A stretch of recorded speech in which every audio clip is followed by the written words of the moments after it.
Welcome, everybody, to episode 2 of Hawk Talk. We're live on YouTube. Comment, let us know what you want to ask Jason Killmer. He's the Sandman. He's somebody that I met 5 years ago, April of 2018. So it's been 5 years. Figured we'd bring him on the podcast. And before we do that, I want to show you a little, blast from the past. It's only about a minute. Check this out. Killmer is the Sandman. And on this Saturday in April, the Sandman is... Hold on, I'm going to start this over again. Here we go. Jason Killmer is the Sandman. And on this Saturday in April, the Sandman is surrounded by dozens of people. If you sand it like this, Here to learn from the master of wet sanding. We are on a skyrocketing trajectory. That this is happening in Boise, Idaho gives you a sense of what the rag company here is all about. Premium microfiber towels, sure. We're in 60 countries around the world. And of course, towels are woven into the culture of this place, but so too is a real desire to be a mecca for auto detailing education. Education is our biggest thing, realistically. Hey guys, I'm Levi Gates. I was a detailer for the last 20 years, and the hardest thing for me was I didn't have the internet, I didn't have education, I didn't have videos to watch, I didn't have that stuff. Hey guys, it's Levi from the Rag Company. And So Levi has taken to YouTube with his team, repping products like Optimum Polymer Technologies You take your bucket of O&R. and helping young detailers grow their craft. Probably my favorite thing is just showing people and teaching them about everything that we do here. So when you order that next Eagle Edgeless towel, know that there are guys like this meticulously picking and folding each one, This is the warehouse. stored in a massive warehouse in Boise. Even as the focus on marketing the message of the rag company continues, one Sandman seminar at a time. In 20 years, I'm still learning every single day. Mr. Jason Killmer, welcome to the podcast. What do you think of that video? blast from the past. That was it seemed like a lot more than 5 years ago. A lot happens when you're in the trenches of life. I guess it's crazy about life, just speaking of whatever comes to my mind, of like why it's worth living, is that 1 year from now, you literally have no idea. No, well, Like- one day to the next, right? One day to the next. That's a good point. Okay, so people may or may not know you. I did a little Okay. research. Like, you have been doing high-end paint correction and sanding. Like, when did you start? 20 years ago? Like, 2002. So 02, I started doing $250,000 cars on up. I won my first Riddler and Pebble Beach the same year in 2008. And I've done 5 Riddlers, several Pebble Beach cars, Battle of the Builders, Amber, Slonaker. I think the only award I haven't won is Amelia, but I've had cars go to Amelia. okay, so for those who don't understand any of what you just said, and I do, I hear it, but I've never been Sure. to any of these shows. What is involved in, because I want to talk about like what everyone should know about paint and try to help some beginners out there understand what's going on. But first, to get a context of what you do, it's a lifestyle. Like Yeah. the amount of work you put into these cars. It's a paint is a living, breathing thing that wants to take your lunch money any second, every second. And when you do high-end show cars or concourse prep or whatever, a lot of those cars are already behind. As detailing it, you're the last guy to touch it. A lot of things have gone on out of your control that necessarily are not good. So it takes experience and know-how to correctly correct the paint without overcorrecting or undercorrecting. See, I don't even know what overcorrecting means at that point. Because aren't you Yeah. going for the big results? Not necessarily. It depends on the judge. It depends on the show. Some customers like scratches. So what do? Do you make shiny scratches? Do you get rid of some of the scratches? Do you get rid of some of the scratches in some areas? We've been to shows where accidents have happened coming out of the trailer. Oh, And we do a little touch up, like with the spray gun at the show. That's happened multiple times. Wait, you paint the car at the show? My original, before I started detailing, I was a painter and bodyman. So okay, that is so fascinating to me because I think a lot of us get into detailing the way I did, which is like Sure. YouTube, right? And then you start to be like, Yeah. I think I can do that. I want to take care of my own car. Mhm. And now I'm going to like maybe start buying all these products and maybe I could do whatever. That's how I started. I think a lot of Yeah. people do. Well, Weekend warriors. that's a lot. Yes. A Yeah. lot of Like weekend warriors, DIY, self-taught YouTubers. Yeah. That's how it, you start. probably not the way that like you started, right? There was no YouTube in 2002, No. but that's the way a lot of guys are starting now. And so we've Yes. never been in a paint booth, right? We may love cars, but I guess maybe we could start like what did you learn in a paint booth about paint that you think could help me or someone just starting out or any detailer out there who's Sure. spent $1,000 on 3 polishers and bought all the pads and does this for a living? So I was very fortunate. I learned from some of the best painters and artists out there from the ground up. So that Porsche in your screen setting behind you is probably carbon fiber. So I've worked with carbon fiber and aluminum and steel and all different types of plastics from the ground up. So I know how each reacts differently with each layer of paint, whether that's primer or e-coat or base coat or clear coat, and they all interact differently, but together at the same time. Wait, interact differently when you're sanding and polishing them or as you're painting them?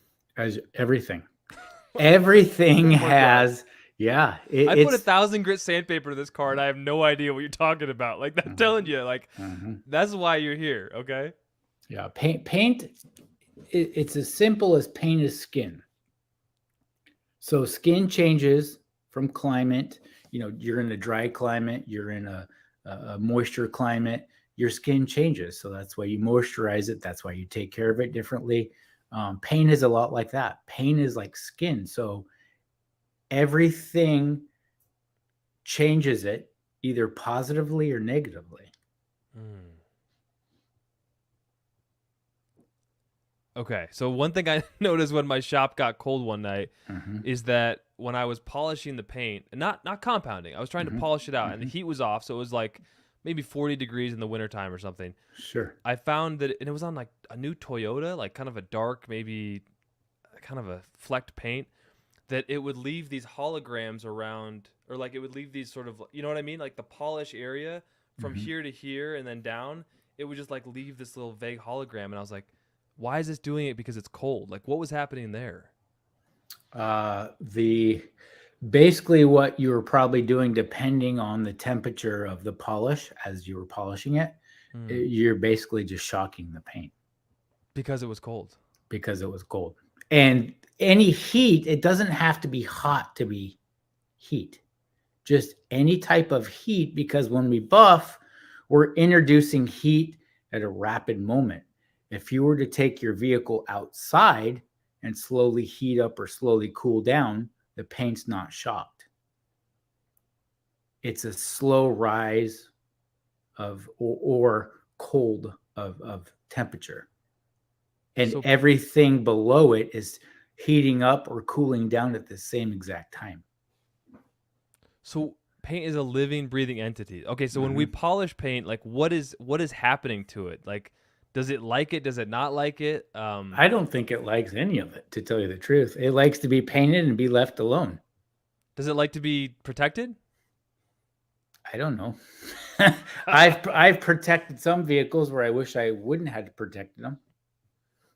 Give me an example. Back in the day when we did show cars, we didn't put anything on them. Really? There was nothing on them, no. Because and I've talked to some chemists about this, and I know it blows people away, but if you take a microscope on paint, right? If you sand and polish and everything is dialed in, and you put a protection on it, and I know a lot of people are going to disagree, but it actually changes how the paint looks, and sometimes it's negative. What do you think about ceramic coatings? I think there's a place on show cars. The car is prepped and painted and sanded and sanded and sanded and sanded. So what are we trying to protect?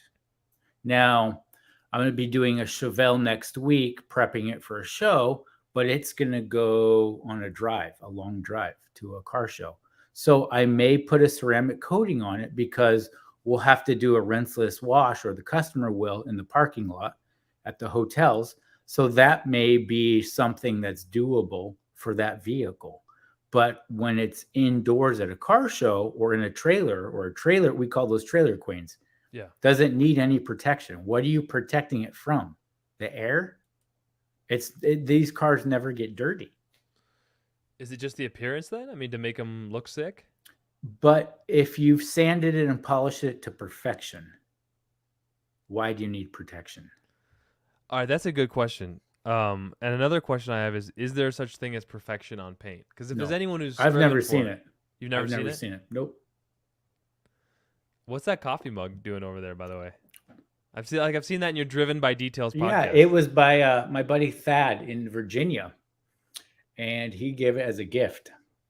It looks all dirty too. It's like yeah. So it's just it reminds me of him every time. So I put my coffee in there and I sip it and I have fun. What are we drinking? Black coffee? Like, how does Jason Killmer take his coffee? Ooh. Well, when I'm on the road at shops in the Midwest, it's black. Okay. Right? But I'm from Seattle, so I'm kind of a coffee snob. I'm kind of a beer snob. So I don't drink the typical Busch Light, Bud Light when we're drinking beer, and I don't drink regular Folgers unless I'm in the Midwest or somewhere where that's not available. And you don't get snobby about it then? I mean, you are... I can't. I mean, what are you going to do? You could bring your pour-over filter and your grounds. Oh, no. I got all my buffers and my buffing pads in my bag. If I had the space, I would. Or if I was sponsored by a coffee company, which I should be, I would have them deliver it for me, ready to be set up. But truth be told, two things are something that I'm a snob about when I'm traveling is I have to have my lights and I have to have a coffee pot. Okay. I want to keep talking about coffee, but talk about lights because I think lighting is everything. Like if I can't see it, I can't clean it's it. the number one thing. Doesn't matter what you have or what you don't have, what your skill set is or what it's not. If you can't see it, you can't fix it. So what lights are best for paint correction? Straight from the mouth of Jason Killmer. It depends what you're doing because each lighting has its different effect. And I like one light source at a time. If I have, the standard work light LEDs, that's a general broad light. That's good for general stuff. But what it's not good for is seeing the minute part of the paint. When we get down to the nitty gritty, where we're looking for that tick mark, we're looking for this. General lighting is not good. We need a pinpoint specific light. But when we're wet sanding, we need tube lights to see the visual of how the clear coat is as it's being sanded down. Where do you want those lights though? If you're looking directly at paint, do you want it, if you're looking this way, do you want it coming bouncing toward you? Yes, you want it at a 45-degree angle. You never look at light directly on because you can't see it. It washes it out. And you want your light source at least 4 feet off the surface. I see 4 feet away or 4 feet away from the surface at least. The further away, the better. But again, if you're on a mobile job or you're outside, sometimes you don't have that luxury. But in ideal situations, 4 feet off the surface is best at an angle. I think people assume that if you're at the level you are in terms of show cars, everything's always perfect, right? No, but what happens? Nothing is perfect. Exactly. What happens when you live enough life is you realize you could have all the fanciest tools, you could have all the fanciest things, you could be in your own shop, right? You could not even be mobile, and something's gonna go wrong, and it's still gonna be hard work. Yep. So it's what all is your hard advice? Work. What's that? It's all hard work. You could have all the tools and sanding blocks in the world. It's still hard work, right? It is. It's still manual labor work. No matter what your tool is, if you have the fancy tools to, let's say, Harbor Freight, which we all know I love my Harbor Freight. And the reason why I love Harbor Freight is because of this. It's value for me because anywhere in the country I go, Whether I have a tool or don't have a tool, I'm within 15 minutes of any Harbor Freight. It'll get the job done. What if I'm on the road in Omaha, Nebraska, or in Missouri, or in Vermont, where I can't send my Rupes off to get it repaired? I have to get the job done tomorrow. What do I do? You got to figure it out, right? If I don't have my fancy sanding block, what do?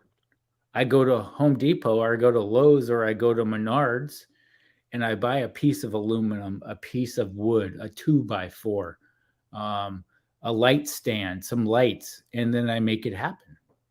Have you done that? That's every trip. Every trip I make, we have to go somewhere to find something.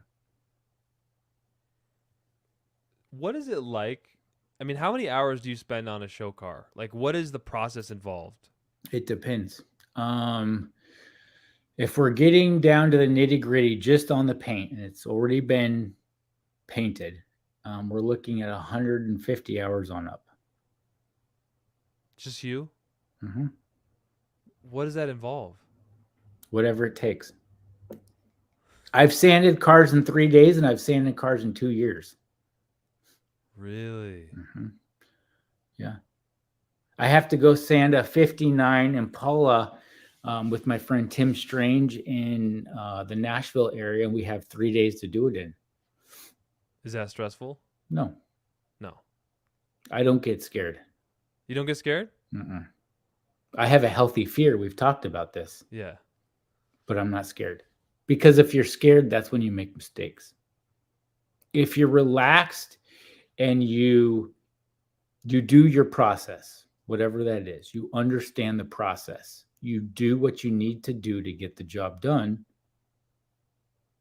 doesn't mean there's not going to be issues, but it means that the process is going to be, if you know your process, you study and you do the process. You don't change it. And I think with detailers, that is we have all this information for us, which is great. It really is. I didn't have that growing up in this industry. We have too much information. We have too many ideas. We have too many products. Stick with a process, stick with a procedure, stick with people that you align with, and stick with it. Just because a product is not working in this moment in time doesn't mean it's a bad product. In all my years of product testing, you need 20 hours, my opinion, 20 hours of a product to figure it out. That is so fascinating. So every YouTuber out there who has a detailing channel like me, listen up. Put in 20 hours before you talk about it online. Yep. I did one hater video on my channel, and I kind of regret it. It was actually with this Porsche behind me, and I reviewed the Turtle Wax one and done compound, and I just didn't like the way that it finished down. And I probably had like 4 hours into it, but not 20.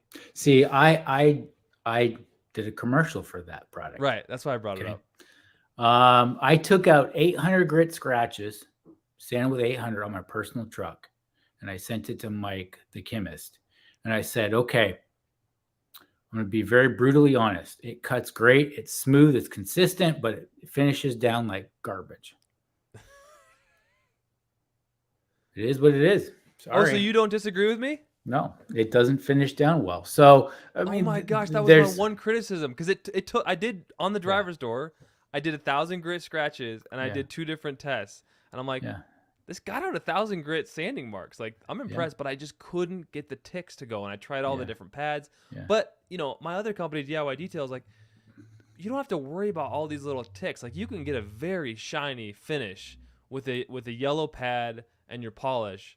And if you're not going crazy, like I was trying to, and you obviously are the expert at, all the way down to a tick-free finish, then I'm sure it gave you shiny paint, right? I mean, most people don't see those ticks, do they?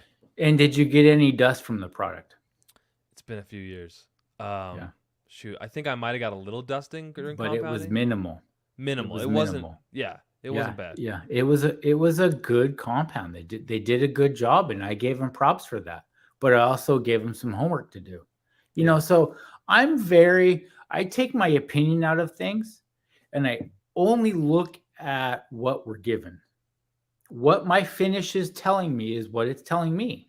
I take my opinion out of whether I like it or don't like it. Shine Your Light Detailing says Harbor Freight Bauer 21mm DA is a workhorse. Have you It used is. that one, Jason? Yeah. I've got 4 of them. It's loud. Okay. It's cheap. It's economical, but it's loud and it vibrates. I'm okay with that. Sounds like the Shine Mate. Almost. Have you tried the Shine Mate DA? I've tried every EX620. tool, every polish, everything you can think of, I've tried. I just don't see, the thing about me is I don't blare out online whether I like it or don't like it. That's the difference with me, is I keep my opinions to myself. And yet you try them all. Can you talk about that? I try them all. Because when I teach someone or I talk to someone, I want to be educated. I already know what those polishes do and don't do. I already know it. How quickly do you know what a polish can do or doesn't do? Even though you mentioned 20 hours. 30 seconds. 30 seconds. Okay, let me tell you a story. I was back at my friend's shop, Porsche 964. He goes, this was original, this was original, this was original. I go, no, it wasn't. I go down and I smell the fender. I go down and I smell the door and I smell the quarter panel. I said, that's repainted, that's factory. You smelled them. I smelled the paint. You smelled the car and they smell different? Mm-hmm. Wow. I was listening to this. Oh, go ahead. If you use cheap clear, right? Cheap clear smells like wet dog. And if you don't think I'm lying, go smell something that's been repainted with cheap clear and it smells like wet dog. Okay. What's the difference between cheap clear and expensive clear? The resins. Cheaper chemicals, right? In any product will lower the value. I mean, inexpensive will give you a good value, but it won't last as long, or it has these chemical makeups that necessarily aren't great. And that's fine. Cheap is not always bad. There is value in cheap. Why do you think Amazon is so good? Why do you think China is manufacturing 95% of our stuff in the world? People want a deal. Mm-hmm. People want a deal. They want the Amazon effect. They totally It's do. contagious. So my question to you is, what do you use every day? Like whatever I have what's in your closest bag? to Like, me. What Anything. are your favorite buffing liquids? I don't have any favorites. So you're just like, whatever you got, I'll use it? I like whatever I got. Like, I use whatever I use. Now, I enjoy certain things just because I know how to use them really well. And for me, see, it's different for me because when I go into a situation or I do a car, they're hiring me to do what Jason Killmer does. So I have this high standard on myself, and they have a high standard on me that Jason is to pull a miracle every second of every day. And if I don't, I have a very, very, I don't even know the words to put it, but being sounds stressful. Yeah, it is stressful, but I understand what paint does and what it is and what it's not. So you go in there, it is stressful, but you're like, I mean, not to sound cocky, but it's like, but I am the guy. Like, if anyone knows, I've been doing this so long, like, you truly do feel like, hey, I actually do know this. Like, I am the guy that if anyone can figure this out, it's me kind of I thing. can figure it out. Yeah. Mm-hmm. But if I don't, I call my friends, but they're not in the detailing world. They're in the paint world. See, and that's where things vary vastly for me is I don't call detailers. I don't call my detail friends. If I have a true paint problem, I call my paint friends. If I have a detail problem, I call my detail friends. Question: does the paint smell different in the sun? That's what Umberto Yes. from. Okay, Yes. is that where you'll get the best kind of bounce back if you're looking for a smell? Sunlight or Not necessarily. okay. Not necessarily. And then real quick, I just want to keep everybody who's asking questions in the loop. So Shine Your Light Detailing says, is which 21 millimeter DA has the least stalling that you've used? And maybe you can address whether stalling is an overrated term and whether that's something we should be focusing on. I still correct with stalling because the paint is still moving. It's still doing something, unless it's literally not doing anything. But remember, you have to think from a mechanical standpoint, what is the DA doing? It's rotating and oscillating at the same time. So just because you don't have rotation doesn't mean it's not doing anything. It's doing something, good or bad, but it's still doing something. There's always a pro and a con for everything we do. You just have to figure out what the pros are, what the cons are. And there's everything in life and on paint? Yeah. Everything. Absolutely. Right? I'm very plain, very simple. It is what it is. If the results speak for themselves, the results speak for themselves. I don't get too far into down the rabbit hole, because at the end of the day, it doesn't. You don't really, get down the really rabbit matter. hole? No. You're the rabbit goal guy, no, aren't you? I enjoy it, right? I don't even enjoy detailing. I don't enjoy sanding. I enjoy the process and the procedure. So isn't that the process though? Like the sanding? It is the process, but that process only needs to be that much, not the whole car. All right. Do you guys understand what he's saying? I feel like you're talking like a Zen master here. Mm-hmm. So you do enjoy sanding or you don't? I do enjoy it. I enjoy testing my skills. I enjoy going to the edge and sometimes going over the edge. Some of the things that I've done in my career, good and bad and indifferent, nobody else has even tried. Example? Sanding factory paint with 320 dry. Like OEM paint? Mm-hmm. Dry sanding with 320 grit? Mm-hmm. Don't try this at home, but I have. What happened? I buffed it out. Yeah. It took me a time, but wait, you went straight from 320 and buffed it, or did you like step it down with sanding? No. Ask Todd Helm. We were in Tampa Bay. He challenged me, and I like challenges. Yeah, it sounds like a real like. And balls on the hood, like you and Todd Helm, like who can buff out. I sanded 180 grit and almost buffed it out. How do you buff out 320 without stepping it down? Takes time. You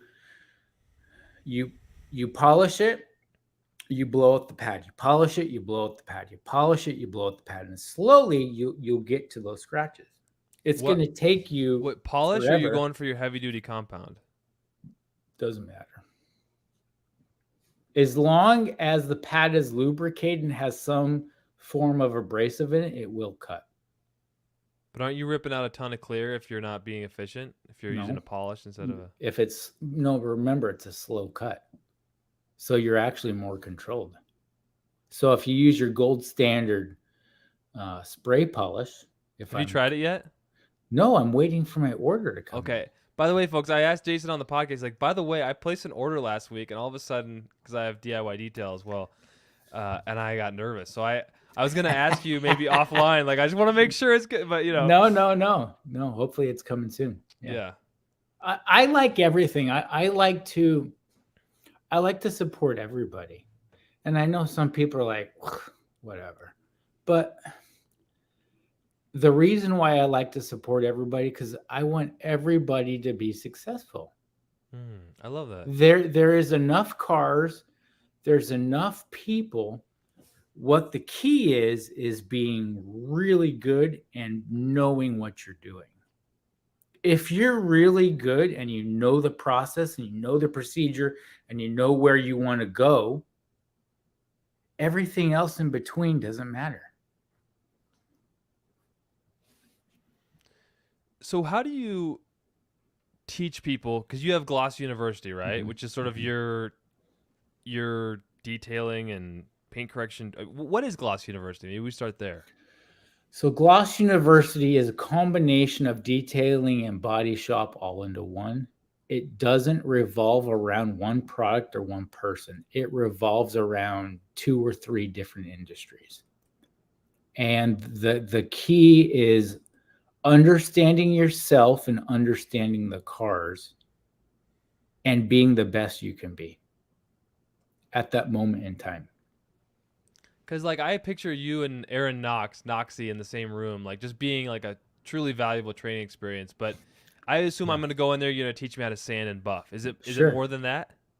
Oh, it's much more than that. It's knowing yourself, knowing what you're good at, being honest with yourself, knowing what you're good at and what you're bad at, and excelling at both. And knowing, because you got to remember, Nick, with my cerebral palsy, I know what I'm good at and what I'm bad at. I was born with it. So I focus on what I'm good at, and I don't put any focus in what I'm bad at. I put zero focus in it. One thing Because that it's a waste of my time. do you want to go into that story a little bit? I mean, there might be people who Sure. don't know you or the fact Yeah. that you have cerebral palsy, which I talk about that. Sure. And its relationship to how you polish paint and work on paint. No, it's everything. So I was born 10 weeks premature. I was born with cerebral palsy. I spent the first year of my life in Children's Hospital, Seattle. Underwent 3 eye surgeries in my left eye, so I can't see on my left eye, or it's no depth perception at all. It's like 2200. My left arm is good. My right side is bad. But a lot of people, that's not really the issue. The issue is my intestines. I only have 25% of my intestines. So that you can figure out what that does. I've had 17 or 18 surgeries. And so what I've done in my career, in my life, is I've dealt with these issues, and I deal with what I'm given, and that's all. I only focus on what's here and in front of me. I don't look behind me, and I don't look ahead of me. I try not to. I only focus on what we're doing right now. Have you had surgeries as an adult as well, or is this sort of something that feels like it's in the No, past? my last surgery, I think I was 19. So I've had all those surgeries. I've literally had surgery from my jaw. I have titanium on my jaw, all the way down to my toes and everywhere in between. You know, I talked to Mike Phillips too. It's so interesting. Like a couple of big names, like you and Mike Phillips, and you know, Mike lost his leg in a boating accident. Yeah, I know, Mike. We've had some great discussions over the years about being. I don't call it disability. I call it ability, because I see things and do things differently than anybody else does because of my disabilities, which gives me an ability. How does it give you an ability? I mean, how does Because it make I you... can see, I can smell, I touch, I taste.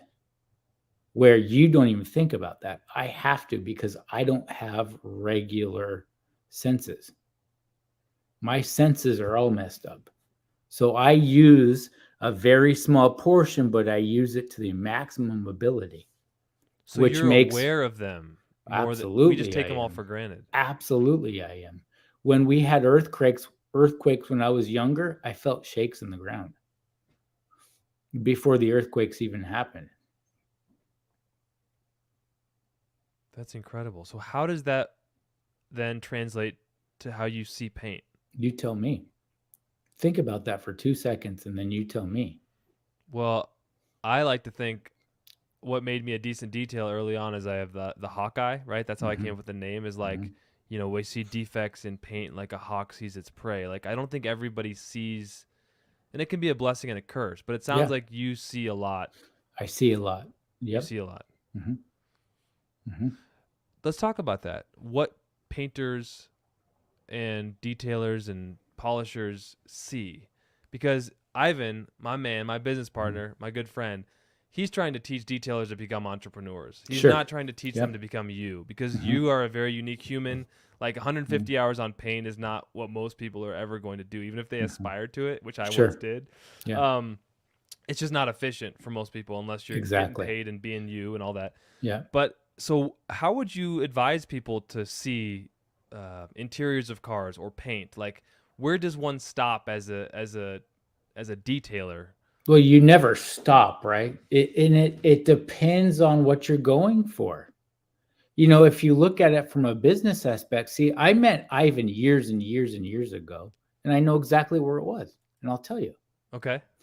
It was in the courtyard of the Host Hotel at Auto Geek Detail Fest. Okay, I was working at Griot's. I believe my good friend Joe Fernandez brought him from Canada. Joe, I want to get him on the podcast.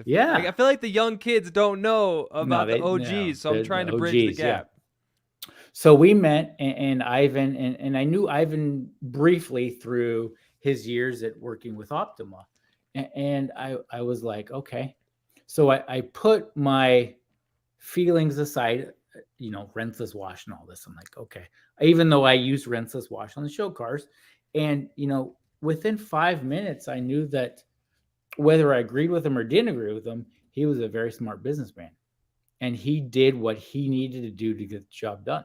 It's the same thing I do. It's just different levels. But the goal is still the same. To make the customer happy? To make the customer happy. So if people are watching, they may want to do high-end paint correction. Mm-hmm. How do they get there? Is it just serendipity? You just keep working? It's just practice. You have to put in the time. I have 26,000 hours of sanding and buffing.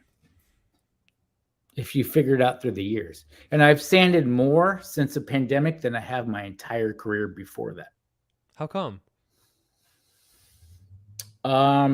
Because the generations that come up don't want to work. They don't want to put in the time. They don't want to put in the effort. They want instant gratification yesterday. So there's more room at the top in sort of that niche level you're at. Like even some of those folks didn't want to do it anymore. Yes. And so, it's all these shops. Okay. It's all these shops with elite people that have doubled their financial portfolio within 5 years, 4 years. So now they're wanting to build cars with all these shops. Now these cars are all painted and they need to be sanded and polished. And there's no one to do it. So what would I do right now to get to your level? Get a body shop panel from your local body shop and start sanding away and living and breathing it. It's a commitment, just like anything else. How good do you want to be? How much practice do you want to put in it? How much thought do you want to put in it? And here's the deal. All the hundreds of people that I've trained over the years, there's only probably a handful of people that have actually taken my advice and actually ran with it. People don't want to put in the time and the effort to be as good as they want to be. Why do you think Michael Jordan was as good as he is? Which is my idol. That's who I idolized for many, many years since I was a young kid. I wanted to be Michael Jordan. In a sense, I am Michael Jordan, just not in basketball.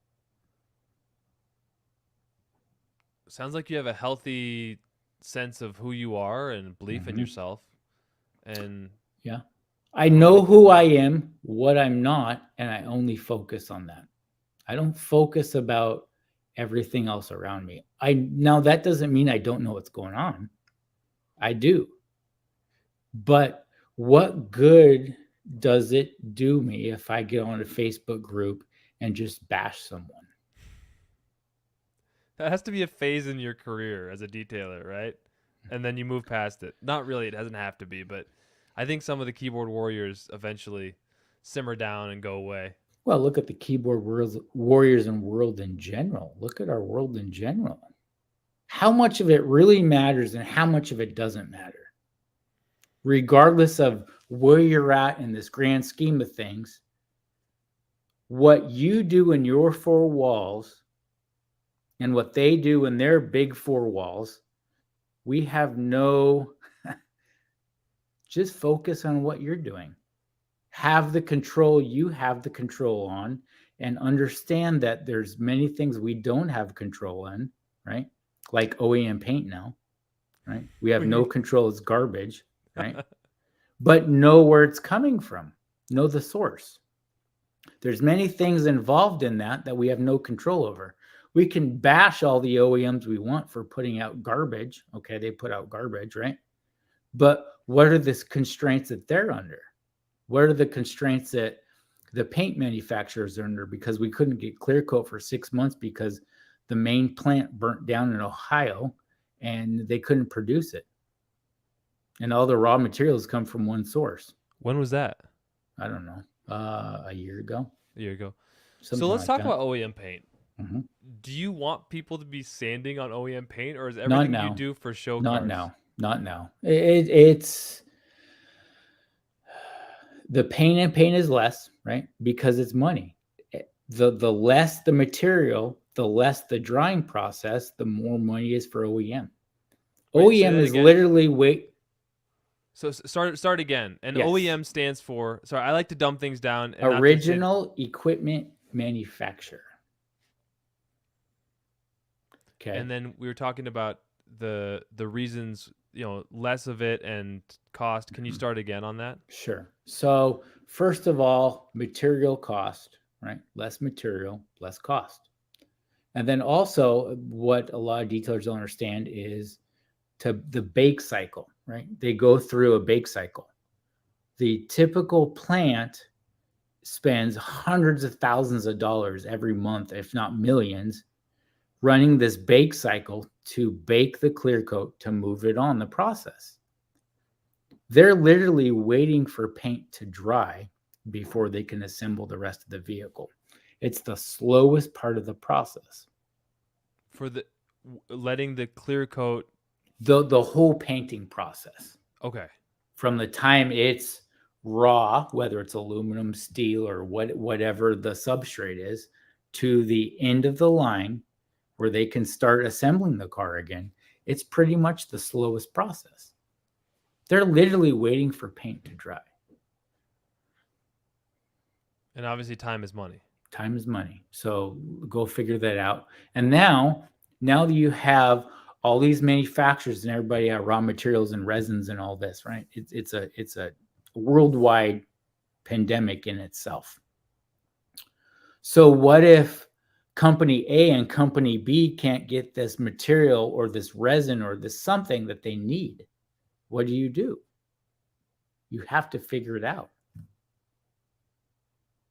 You have supply chain in your DIY detail. I know that. I've talked to you. Yeah. Our wool pads are out of stock. We're waiting.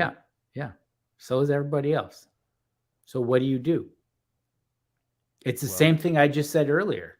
What do I do when I'm in Omaha, Nebraska, and I don't have my favorite tool? I just figure it out. Maybe I should run for president. No, because it's really wise. I watched this guy like the Daily Stoic, and he quotes all these like old Roman philosophers, and he's like, one of them said like, you don't have to have an opinion on everything. And No. as a dad, like my kid asked me about politics the other day, and I just try to stay away from that with most people. And it was a weird thing because I feel like I'm supposed to have opinions to tell my child. No. But in general, like I'm sort of embracing this. Like I don't have to have an opinion on everything. But anymore. Okay, you have an opinion. I have an opinion.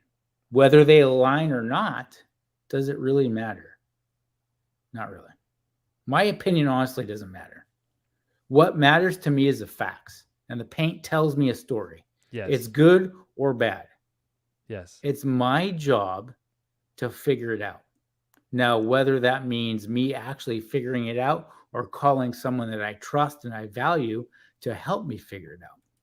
I love the idea of having a mentor. I think that's one thing. You have to. Well, hold on. Let's try. Remember this guy? I interviewed you at the right company. I think this is a good time to maybe play like 10 seconds of it. Mm-hmm. Sure. Pick a mentor. Pick someone you trust that's given you solid advice throughout the course.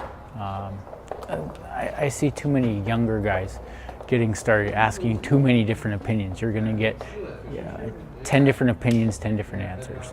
So this was from 2018 when I interviewed you at the Rag Company, and I love that. And I had a couple of mentors, and it's like not everyone's going to want to answer 15 million questions from the new guy. So you got to like cultivate relationships, make sure you're not, using and abusing their time, but like people that I can call when I run into an issue. And I felt so blessed from that. And one of them was Jamie, JNG Auto Reconditioning in Salt Lake. And he actually repaints bumpers, has been painting and sand, and so it's so beneficial when something comes up that I could have that person to ask. Like, what advice do you have about finding a mentor in this business, someone who you can call when you get up against it and you don't know what to do?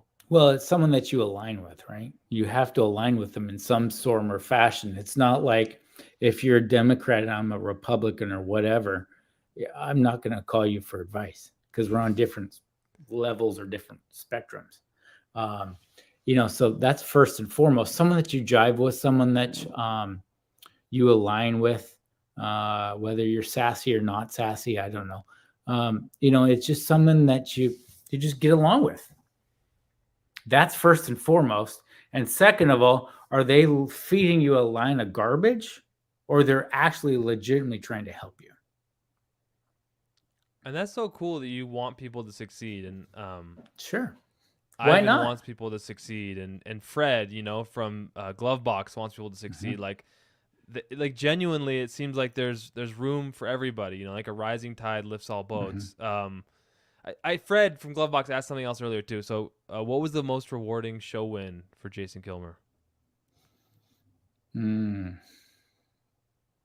2008, we won Riddler with a car called Verambo. It meant a lot. While you talk about this, I'm going to try to pull it up. So Okay, 2008, it takes me 2008. like 3 minutes to pull this up. VERAM. V or FERRAMBO. If I'm not, I can't spell, but I think something like that. It'll pull up. It's a Ferrari powered station wagon. Okay, tell me more. That meant a lot of different things in so many different areas. So that was the cream of the crop for what I wanted to do. So that was number one. I was able to work with friends. The 1960 Nash Rambler? Yes. Okay. So keep talking about this so I can tap dance and get this thing. So we got it set up. I made a few mistakes on it but we were able to get it. But the thing that really stands out to me was one of the guys, Jack, who was a friend. What he did during that show was he went and he goes, not bad for a labor ready kid. Hence going back to my disability, right? It's just a joke, right? My nickname's One Wing. So One Wing? One Wing. What does that mean? Means I have one good wing, my left arm. My right arm doesn't work so well, so I have one good wing. So that's been my nickname since year 2000. One Wing. I thought it was Sandman. Look what it is. It is Sandman. So that's the detailing nickname. But One Wing is the original nickname for Jason Killmer.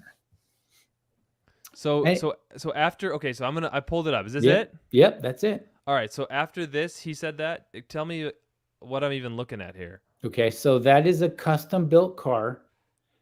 Everything has been sanded and polished. Everything that's painted. Okay, to put into perspective, I did not sand one piece of that car. I spent a whole year polishing every day for 14 to 20 hours a day. Wait. For one whole year. What? Yeah.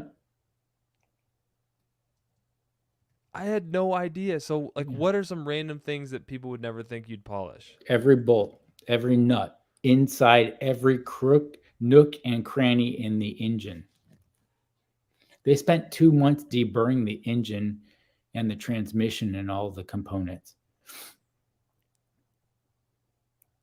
So what happens when you put that work in and you don't win? I'm sure it takes a lot of, not winning. You probably, get nominated for an Oscar 15 times and you win one. You know what I mean? You don't win Riddler every time. So what happens when you put all that love into it? It is what it is. You got to remember that floor. I think that display was over $100,000. That floor is all wrapped hand leather, Italian leather that matches the leather in the interior. They made the taillights in the easy bake oven. What? Yeah. Everything is custom handmade. And Chip Foose said, we all knew who Chip Foose is. And he said, if you win, then that was Riddler, and it's changed hands and judges and all that political stuff. But if you hold a part up, whatever part it is, that part by itself has to win an award. So if you think of that mentality, now you build an entire car like that to match the theme. So every part, every piece has to match a theme, and it has to be perfect in every angle. As good as humanly can get it. Did you get an ego thinking that once you won Riddler, you'd win it every year? Well, I was 26 or 27 years old, so what do you expect? So then what happened? I got kicked down a couple notches. Yeah, tell me about that. It's a long story, but let's just say I'm a lot better now. Okay. And when I look at, especially young detailers, right? They've never done anything like that. They may never do anything like that. They probably never want to. So when you polish out a scratch, great, but you're not to the big leagues yet. That's the big leagues, and I've never lost. What do you mean by that? Every car we've taken to Detroit, every car we've taken everywhere, I've never lost the award. Ever. Wow. So who else is in the game? Like, how many people are doing what you do at this high level? Me. So you're the guy when people need. I'm the guy. I mean, it's good and bad, but you can ask all my peers, and you know enough about me. Yeah.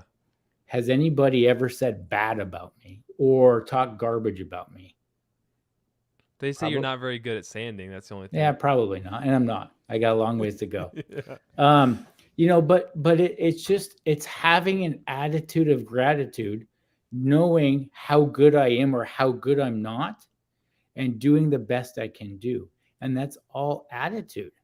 There are people better than me. I can name you 10 of them, but they don't have quite the attitude that I have. The attitude is everything. If you suck, then get better. Put in the time, put in the effort. But most people don't want to put in the time and the effort. They just want the accolades, which is great. But at the end of the day, my kids, my wife could care less what I win or what I lose. That's what it's all about. And you can have pride, but know that I didn't build that car. I just did a minor part of a minor part. I didn't machine the taillights in the easy bake oven. I don't even have that skill set. I have a very small skill set, and I've become pretty good at it, but I'm still trying to get better every day. You ask anybody that's great at what they do, and they're trying to get better every day. That's why it's called practice. How many detailers go out in the garage and practice? You're talking to them. I practice every day. So you're not on a job in Ohio or wherever you're doing some show, because I see you always either tagged or being tagged, and you're in some random garage, and it's not like there's a million perfect lights everywhere. Sometimes you're just doing that manual labor on your knees under a car, like you're working, man. But when you're not doing that, you're practicing at home. You're not just like R&R. I'm good enough at this. I don't need to do this anymore. I practice every day. I sand a sanding block, or I sand a piece of acrylic on my kitchen counter with my buffers and my lights to try to get better, to try to understand it better. So you want to know how to sand everything. I want to know every surface, what can be done, whether it's a kitchen cabinet or a piece of glass or a piece of vinyl. What is the good? What is the bad? What is the ugly? And how do you clean it? How do you protect it? So you can understand, because this so I is can what, understand. It's about understanding. because if you're gonna be in this space, be the best at it. Mm-hmm. Like, treat it like you're training for the Olympics or you're trying to be Michael Jordan, and work hard like that. That's so Mm-hmm. inspiring. Okay, so what's actually happening when we're sanding paint? Because I know what happened. I mean, to me, I Sure. think I know how to explain it, but it's like, why would I be the one to explain it? I want to Yeah. just ask you Yeah. and just play dumb, because Yeah. maybe I actually am that dumb. What's happening when we're sanding paint? Well, there's so many different levels to that. We can sand. Let's take it from an OEM standpoint, and then work our way to. Do you still have Farambo up? We'll work our way to that. Yeah, I'll leave it up. Okay. So when we're sanding a scratch out, we're either trying to improve to remove or eliminate it. Preferably nowadays, we're trying to improve it, right? Sand to improve, not remove. Not remove. You Yeah. can go from hero to zero real quick. I feel like Yes. those are two things I've heard from you before. Yeah, and it's true. Maybe that was a Todd Helm line, hero to zero, but I'm pretty sure that was a you line. That was me. Okay, I'm cool. pretty sure it was me. I can guarantee you. I'll arm I went wrestle him for that one. I went to Rupes training in Uh-huh. Colorado with Todd Helm a while back, but you mentioned him earlier, so that's why. Yeah. I've known Todd for many, many years. But so we have that level where we're trying to improve a scratch, right? Not for us. Remember, not for us, for the customer.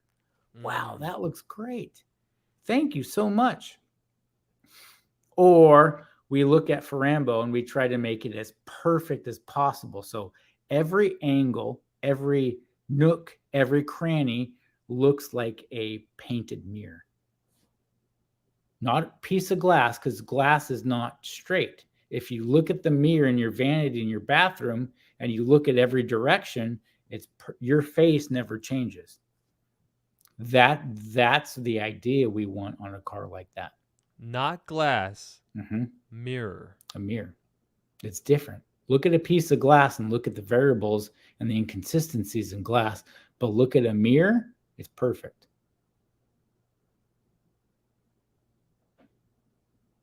So you mentioned the differences between sanding down for a customer versus Farambo, but what's happening to the paint as we're sanding, right? You talk about this being a living entity, and I remember learning from, Jason at Rupes about why it's important to keep the paint cool with dual action sanding versus really hot, heavy microfiber buffing. It's better to remove defects cool. So I mean, you mentioning how paint's a living thing, I wonder how it responds to sanding.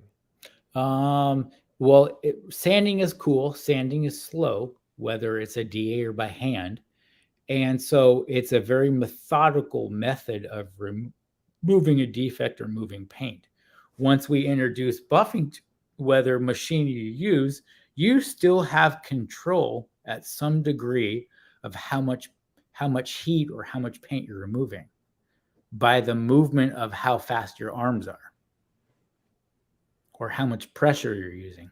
So we still have control, but when I'm hand sanding, every pass I make, every stroke I make, I have ultimate control. I'm not relying on a machine. When you're using a machine, there's some variables that you do not have control over.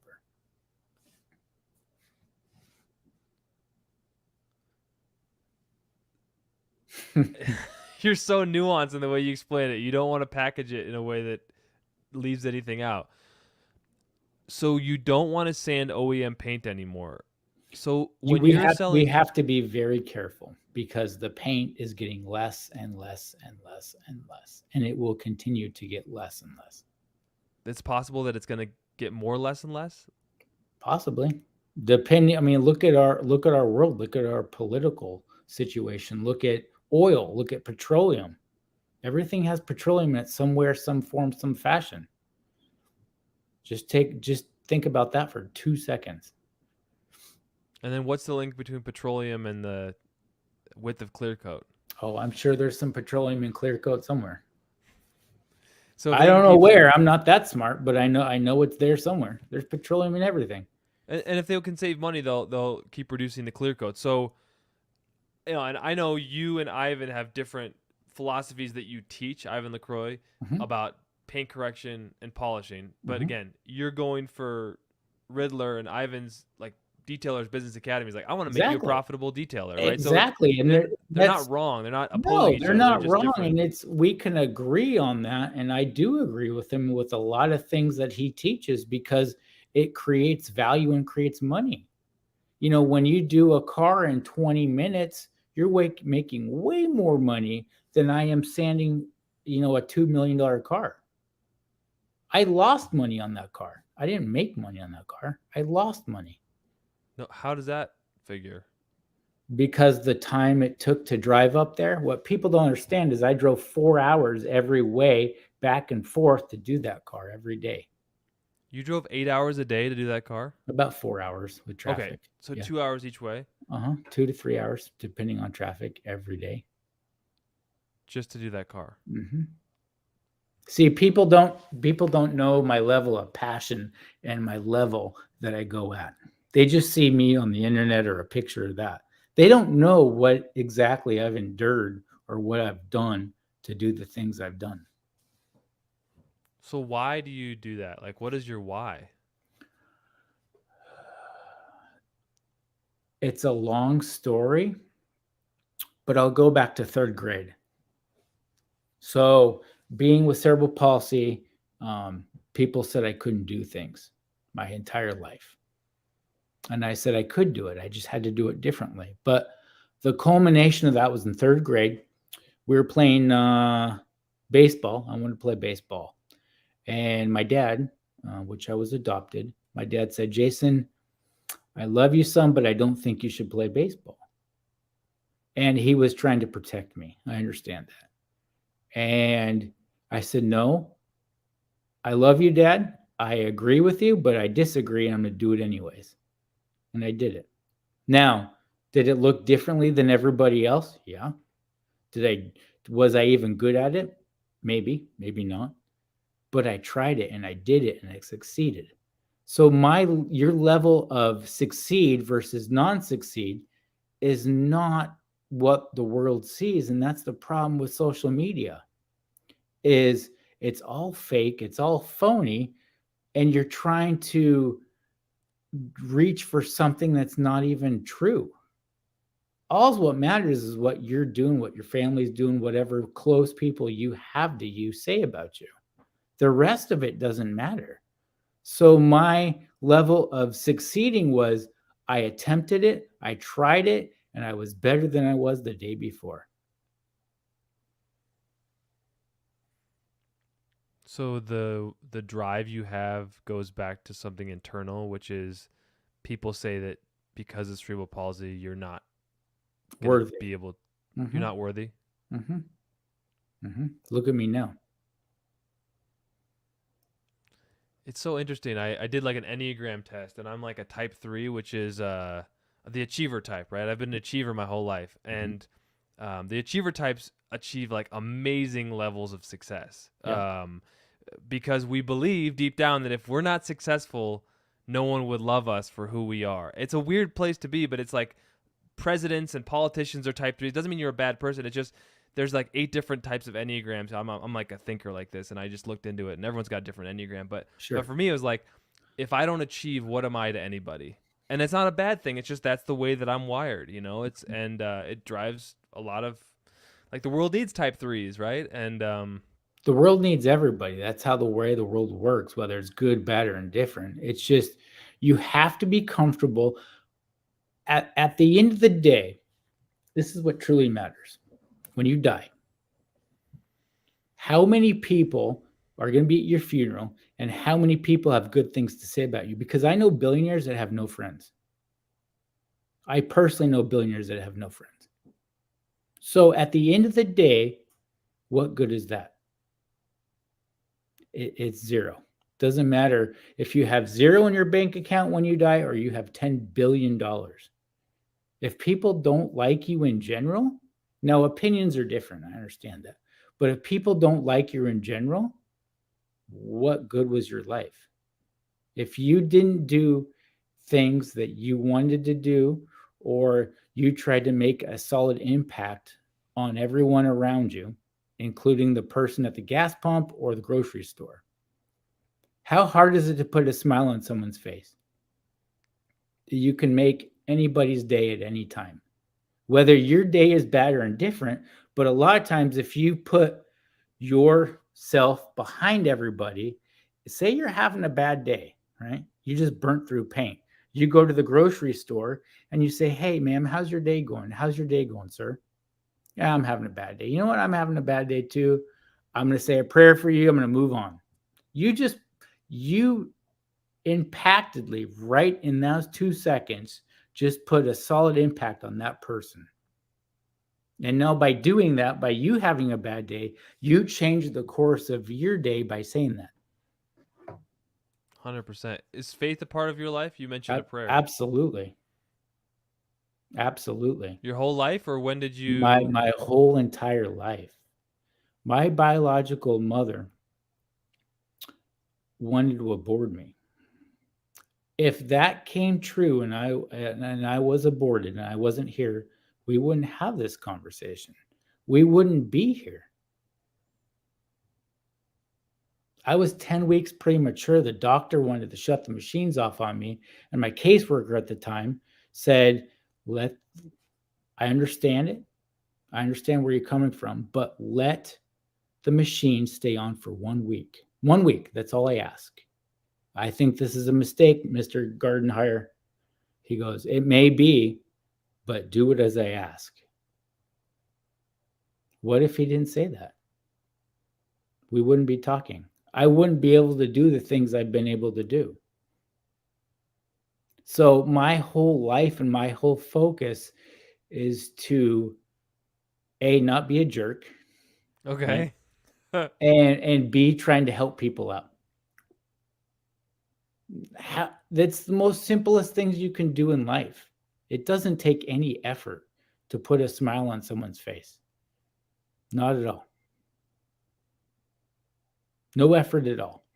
But would you encourage people to do that absolutely more if they're having a bad day? Absolutely. Because when I'm having a good day, I'm like, I'm going to make an effort and be nice to the person at the cash register. But if I'm having a shiesty day, I'm like, I try really hard. Yeah, but I get it. But it takes your bad day and it takes the focus off of you.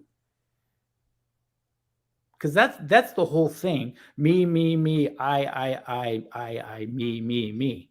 If you take the focus off of me, I don't matter. But if I take the focus off myself, right? Whether I'm having a good day or bad day,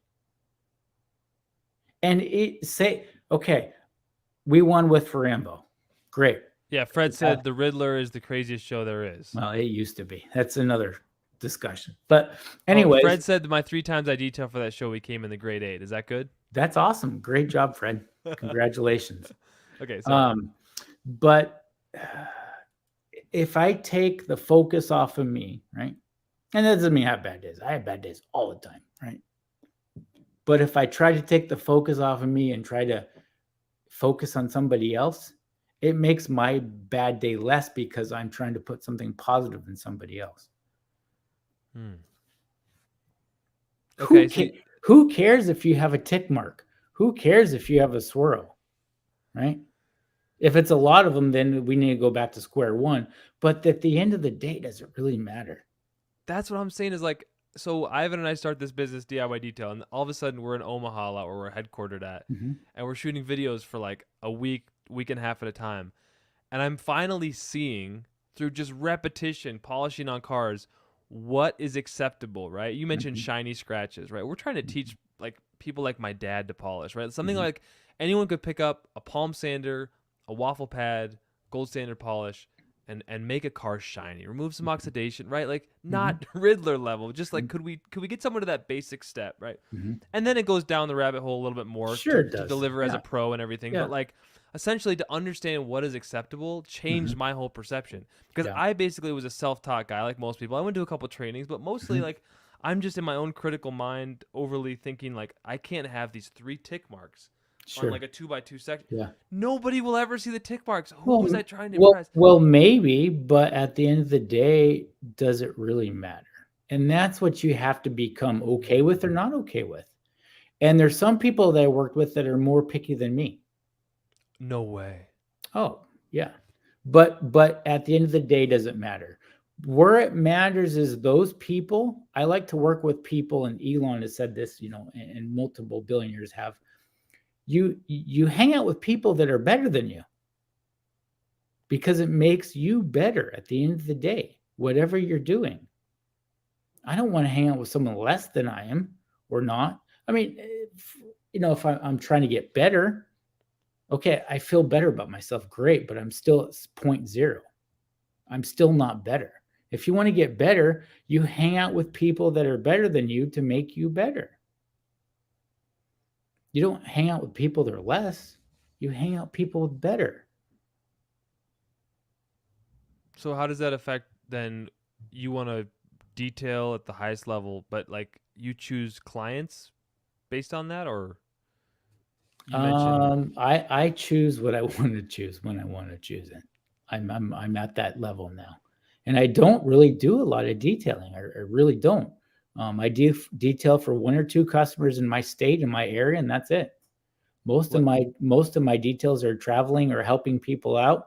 I'm gone for a week or 2, and I'm back home. I work with a team now. I don't do cars all by myself now. That's just not what I do. I'm it's older lonely, now. right? I'm tired. I'm lonely. I don't need to win other awards. There's been times where lately that I've done cars, and people don't even know I've done them because it doesn't matter to me.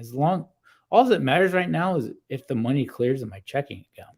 That allows my wife to allow me to go back and do it again. I mean, that's kind of the standing joke. So, yeah, I don't need any more accolades, but when I kind of made that transition that it's not about me, it's about everybody else, I've become more successful.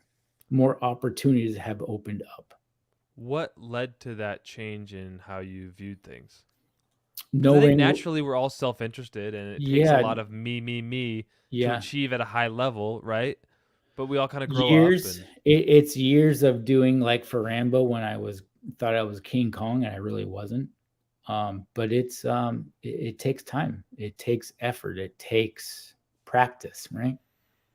It's like, being married or with someone for a very, very long time. You learn, okay, she's not perfect, you're not perfect, whatever. But how do you coexist, plus and minus, pros and cons, to exist for the long duration? It's not all roses. We all know that. Any relationship, whether it's business or marital or children or grandfather or grandmother or uncle or aunt or whatever relationship is, not every day is going to be roses. And that's what social media says. Oh, this is great. It's not that. It's not reality. it's not. And I had to learn that lesson the hard way. Mm-hmm. We all have. Yeah. And hopefully you learn it sooner than later, because all that time wasted trying to impress someone that you're trying to impress that doesn't even know who you are. I'm a everything happens for a reason type of guy, but I don't Mhm. know how to make anyone think that that's the way they should think of things. So No, I look at a lot of I think about it like all the pain and the failure and the bad. It's like compost now in my garden. well, Right? failure breeds success. Exactly. Now, where that's a slippery slope is if you've really done someone wrong, right? You need to go back and say, I got to bite the bullet. This is not good. I really, did something that I shouldn't have. I need to apologize and move on. At that point, it's up to the other person to forgive you or not. That's out of your control. But if you've done something wrong, you need to go back and say, man, I apologize. That was not cool of me. That was the wrong thing to do. I did it out this reason or this reason or this reason. And, it is what it is. That's good advice. You mentioned earlier that if you burn paint that day and you're in a bad mood, you Oh, smile yeah. at the cashier. When's the last time you burned paint? Last week on the door edge. Really? Uh-huh. What happened? I got a little too Jason Killmer on it. And how did that feel? touch up. Call it good. It's on the door edge on the inside. So Was it like a show car, or is it yeah, a yeah. But no one will probably see it, or what's the? Oh no, no one will see it. No one will see it. It's Oh, not perfect. that. It's not that type of show car. And even if it is, who cares? We'll fix it. So you burn the inside edge of a car. Mm-hmm. Like no one would ever polish that except for Jason Killmer, right? We're talking about show car. Well, I didn't mean to polish it. I just wasn't smart, and I was in a hurry. Well, most of the times I make mistakes, I'm in a hurry. Most of the time, most people make mistakes are in a hurry. Now, there's times to be in a hurry, and there's times you can be in a hurry and still be smart about it, and then there's other times you can be stupid about it and be in a hurry. Well, I don't want to take up much more of your time. Do you No, feel like we're having fun. Yeah, we're having fun. Okay, I saw you look at your phone. I'm like, hey. if people No, I wanna was leave, texting my wife Oh, you're good. to stay away because I'm still on the podcast. Okay, no, you're good. So one thing I wanted to ask you then, in terms of, you told me when I first met you, go get a hood at the junkyard and practice, right? So we have DIY Detail. Ivan and I do. That's our brand. Yeah. And we're really trying to teach people how to polish, but we're not there in person to train them. So often if it gets down a rabbit hole conversation, I'm like, best thing you can do is go do a training, brother. Like, go do a training, or maybe hire a pro if you're really worried about your brand new car with a scratch and you're thinking, hey, can I get the scratch out? I'm like, you can do some things. It might end up a shiny scratch, right? We may not be getting it all the way out, but you don't want to be a hero and then a zero on that brand new car.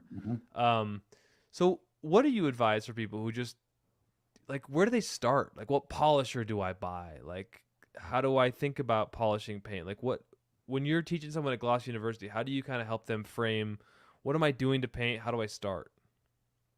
I say start with a system and know everything about that system. Know everything about how is it working for you? How's it not working for you? And try to get the maximum potential out of that machine or that tool or that pad. Try to know everything about it. And then if it doesn't work out from that point and you think you've exhausted everything, then go ahead and reach out to someone or go to a training or try maybe something a little bit better or whatever. But really start from the basics and see where you're at. You got to give yourself a viable plan of where you're at. Once you've set those parameters or boundaries, then you can get better. Then you can, up your skill set, or more tools or more compounds or more polishes or more pads. But start minimal. One pad, one machine, one product. So when someone says, what's the best polisher to use? What do you tell them? Because we get this all the time. Best I'm like, polisher? Really? Yeah. Okay. So we're going to go down a quick rabbit hole. Okay. For the price, obviously, for the availability, Harbor Freight all day long. Okay. And do they just have one DA? I haven't tried it. No, they have an 8 mil, they have a 20 mil or 21 mil, they have a rotary, they have all kinds of different things. Start there. For me personally, remember, with one hand, one arm, one eye, comfortability, I love my Griot's tools. They're really ergonomically, they're super comfortable for me personally. But if you're polishing for a very long time, and comfortability and noise and all those little intricacies, Rupes is king still. It's there's nothing smoother or more ergonomic. It's a very smooth. Now, ergonomically, I personally like Griot's, but I'm coming from it from a different standpoint. See, I don't like flexes. I don't like the Beast, the original one, because it spins opposite, which I can't control it with my right hand. Oh. So everything that I do, I take it's all about if Jason Killmer can use it. It doesn't matter. My opinion only matters if I can use it. I don't look at a brand. So when you're compounding with a DA, what do you reach for? If you get to choose whatever you could that day? Doesn't matter. Whatever's closest to me. Do you put a washer mod in your Rupes, or do you just let it stall? No, I take off. I don't even use a washer mod anymore. I just take off the shroud. The shroud? Mm-hmm. How do you take off the shroud? My buddy showed me that. It just pops off. Just comes off. Wait, so you open up the... You How do just you? take the tool, you take the backing plate off, and I know Rupes hates me for this, but you just pop off the shroud. And then she cranks, doesn't she? Oh yeah, she'll whistle like nobody's business. Violate the warranty in one fell Oh, swoop. you violate everything. Yeah. Wait, but you put it back on and you're like, I don't know what happened. Like, I need to send this in now. Yeah. What happened? Yeah. Never done that. I hear Griots has a great return policy too, which is when They people do. ask me, I'm They like, do. for the price point, I hear great things about the Griots and Yeah. they honor the They do. warranty. And Well, see, I have a long history with grills. That's where I started my detailing career. Is that because they're grill? in Tacoma, aren't they? And you're in Yeah. Washington State. Yeah, I mean, I have to do one of Richard Griot's personal cards in a couple weeks. So I've known Richard and Nick ever since Nick was in junior high when he started coming around to Griot's. You know, I've known Richard since 2002 on a personal level. So I have a very long good history with Griot's and Griot's family. So my roots are deep with Griot's. They've come a long way. I mean, to They be in have. all those automotive stores, and I always look They at it like have, it's SEMA. yeah, You know, you look yeah. at the booth, and they had Yeah. this just gigantic booth at SEMA. I'm like, yeah, Griots must be doing pretty good. They're doing okay. You know, beforehand, when they first started out, when I first started working for them, some of their chemicals were not good. They were really bad. But they've come a long ways with Jeff Brown and their research and development. You know, I told them to go into auto parts stores and go to Good Guys and go to this years and years and years and years ago. When But, they were you know, still smaller. when they were still smaller. And if that would have been the case, I probably still would have worked there. But it came to a point where I kind of ran out of things to do on a corporate level, a store level, selling and all this, that I kind of ran out of things to do. So then we just moved on. But, you know, I have a lot of good relationships with many, many people, whether I agree with them or disagree with them. I try not to let that dictate the relationship. Hey, really quick, I just want to make sure you saw this from Jose Quiros. He says, I don't know how everyone feels or sees this, but God has just spoken through Jason. I needed to hear some of the words just came from him. Thanks, Nick, for doing what you do. Yeah. So No, I think that's wonderful. And it's how I live my life, or I try to. I'm not perfect. I make a lot of mistakes, but at the end of the day, I try to do the best I can do with what God's given me or not given me. I wouldn't have the ability I have if I didn't have the disabilities I have. that's so cool to think about that way. So you use whatever you've got. Okay. Let's say you get to I try. choose. Let's say you get to choose what. Okay, because we talked about earlier, like the turtle Yeah. wax, one and done. Yeah. Maybe not your best finishing. Like, what is your go-to when you're trying to finish down paint? It depends on the paint. Because you cut for show, you polish for dough, right? Dough. Yeah. Yeah. Man. I mean, it really all depends. I love certain things. I love Griot's Fast Cut. I know what it does and what it doesn't do. I still like McGuire's 105. You're an M105 guy. Yeah. Because I know how to work it. I know it dusts a lot. So I shorten my work cycle, through all the years with Jason Rose and Kevin Brown, and I know how to use it. Do you spray detail spray onto it or no? No. I love M100. Why do I love M100? Because it's available and it's economical. It works for the price. It's hard to beat. My buddy uses M100 and just changes pads. Yeah, Jamie. Because he's a real detailer when he tells you that. He'll cut with it and then he'll put it to like an orange HDO or something. Where do you think Jamie got that from? He trained with me. Okay, you know Jamie, yeah. Oh, yeah, I know Jamie. Yeah. He speaks really highly of you, by the way. Well, he's a good guy. I enjoy him. He's a little crazy, but hey, there's a little crazy in everybody. So. Exactly. Yeah. Where do you think he got it from? That's funny. Yeah. I love Oberk. I love everything about Oberk. I think David's a great human being, a very intelligent person, and I love everything that they have, and I love some P&S products, McGuire's. I mean, it doesn't matter what's on the label or on the bottle. As long as it works for what I'm doing, that's all that matters. Okay, so you don't have one go-to polish? Like I'm talking about like finishing. So you mentioned M105, but like what is your My go-to was 3D HD polish when they first came out with it. That was the best finishing polish. I don't know what kind of mumbo jumbo they had into it, but everybody back in the day, OG, David Fermani, Barry Theo, was OG polish. And I don't think there's been a polish like that. Oops. Did they discontinue it? 3D HD polish? I think they've changed the formula. I think it changed throughout somewhere. Because but HD Speed has fillers, right? Yeah. Well, everything has fillers in it eventually, but Even after panel prep? I think so. But does it matter? Does it matter though? Does it matter? It never mattered on Forambo. We didn't have all that stuff. We show car glazed that number 7 till the hogs came home, and that's what we got. We didn't have all these fancy LEDs. I think I had Griots had a rotary at that point because they helped us on some of that stuff. But we weren't looking at paint like we do now. We And didn't. It looked great. Yeah, we didn't have the capabilities to look at that paint because LEDs wasn't even around. So you can put like a glaze on a Riddler car and fill it? Yeah, to some degree.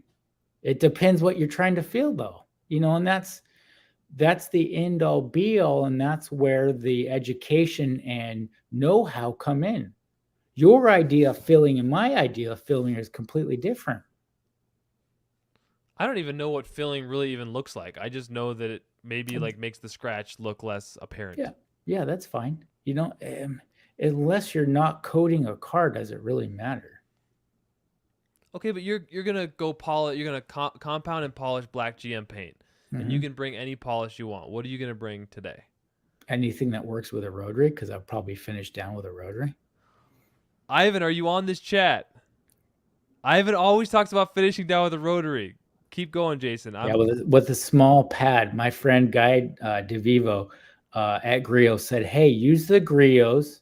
This is not Griots, like they don't recommend this, but if you use their Griot's 3-inch rotary polisher and put a 5-inch backing plate on it with cushion, with a waffle pad, it's a breeze to finish down because it's super light and super." See, the thing about a DA, you can't finish great with a DA on a lot of paints. You can. But there's some paint systems that really do not like that movement of a DA. And it's not knocking the DA. But if a paint system doesn't like the movement of a tool, it doesn't like it. So why fight it? So do all paint systems tend to be okay with a rotary to finish, or are you saying that different ones are different? It's different is different. If it heats up quickly, right, or it moves around, then a rotary might not be the case. But a lot of times, if you ask any body shop guy, a fresh paint like yesterday does not like a DA at all. It does not like the movement. You have to clean it out. And now, if I had a plethora of pads, fresh pads, right, that were all primed and happy and ready to go, make a couple passes, change the pad, blow it out, change the pad, then yeah, it's doable. But I let the paint tell me what it needs or what it wants. If it doesn't like it and you're fighting it, you need to stop, think about this for 2 seconds and try some different combinations. So you just blew my mind. A 3-inch rotary with a 5-inch backing plate and a nice soft waffle. Yeah. To finish down paint. Money. It sounds so lightweight and amazing. Yeah, because once it's lightweight and it's ergonomical and it's balanced, if you're happy, if your muscles and your shoulders and your back are happy, you have more control.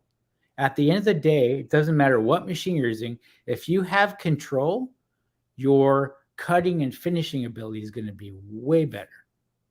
If you don't have control and you're fighting it, your end product is going to be less. Okay, here's a question I have.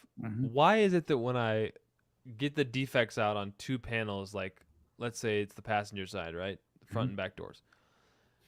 I'll do one with the DA, the one with the rotary. But in both cases, all the scratches are gone. I may leave some holograms at the rotary if I'm really going after it. That could be a testament to where I'm at in my level of skill. But by the time I finish out with a DA on both sides, no ticks, everything looks good. But I stand back and the rotary side looks better. Why is that? Smoother. Well, you got to think of it not from a DA and rotary. Take that out of your head. Smooth action. A DA necessarily isn't a smooth action because it's two movements at once. Yeah. Rotary is a more smoother action. So what does that do to the paint? My intellectual mind's like, what do you mean? What do you think it does to the paint? A better something? I mean, but the finish looks great on both sides because I've used a DA. But the side that I compounded with the rotary, Just look a little more crisp, a little more dialed in, huh? oh, I could just swim in there. But I'm wondering why. Because it's a smooth action. If paint is a living, breathing thing, right? And you put a DA on your skin, and you put a rotary on your skin, minus the heat from the rotary, what's your skin going to like better? What's going to feel better? Both sound pretty miserable in terms of they rotary. Do. They do. Try it. Okay. I'll make a YouTube video about it. Yeah, the rotary is going to be a smoother action on your skin. Minus the heat. It'll tear your skin because of the heat, but if you control your heat, the smoother action is always going to be better. Oh, I can picture like a 3-inch rotary, like if it wasn't digging in and it was, yeah. But a rotary takes more time. See, and To cut with? To finish. It takes more time to get a better result. You have two defects. No matter whether what tool you have, you either have a tick mark or you have a rotary halo. A defect is a defect. And I've played this game with body shop guys. They're like, that side looks better. I don't tell them what I use. They're like, that side looks better. 9 times out of 10, it's always a rotary. Because a tick is usually gray or chalky. But if you have one little halo in the middle of a panel, but up on the edge you have a bunch of tick marks, what are you happy with? Tick marks or halo? Pick your poison. If you're going to leave a little bit behind, which one do you want? Because like when Ivan and I have been doing this in the shop, I'll be like, I feel like there honestly might be more stuff that I can see from a foot away with a headlamp on the rotary side. But when I walk 5 feet back, the rotary side looks better. It does look better. Yeah. But again, I'm looking at paint that's already perfect. Yeah. You're talking about OEM paint. It's completely different. So you got to take that in consideration too. Remember, I'm working with polished mirror. You're working with orange peel paint. You can hide a tick mark and peel pretty easy. But if you take all that peel out and it's perfect, everything shows up. That's a different. So when you're polishing at that level, are you using a rotary to finish, or are you letting the paint tell you what? I'm letting the paint tell me. And the variables, like the Chevelle, we're going to go finish in Spokane. I probably will have 2 hours on it, maybe. So I'm probably not going to use a rotary because I don't have time to mess with the rotary. So it really depends on, again, it comes back to your skill set and your expertise or not expertise and playing within those parameters. Ivan just wrote a DA cuts faster, a rotary cuts cleaner. Oh boy. I have been on panels where a microfiber and a DA cuts faster than a rotary. And I've been on panels where rotary cuts faster than a DA. You've been on every panel. It's I think the rotary, it's an interesting topic, isn't it? The rotary in 2023. Like, what role do you think it has in the detailing space moving forward? I feel like it's not dying. No, I think it's going to come back. I think it's going to make a resurgence. I think a lot since the pandemic, it's been great. The exposure, the new detailers coming in, the low entry of cost, the products and all this. But at a certain time, the swamp's got to clean out eventually. And I know this because it happened in 2008. And that's where my approach on cars changed everything. What do you mean? we had to get the cars done faster, cleaner, for less money. So we had to major on the majors and minor on the minors. And so what are the minors? The minors are a tick. The minors are a swirl. The minors are maybe a little bit of dirt in the jam where I don't have 5 minutes to spend on a jam. Instead of 15 hours in a $1,500 job, that same customer only wants to spend $500 now because he just lost everything on a real estate deal back in 2008.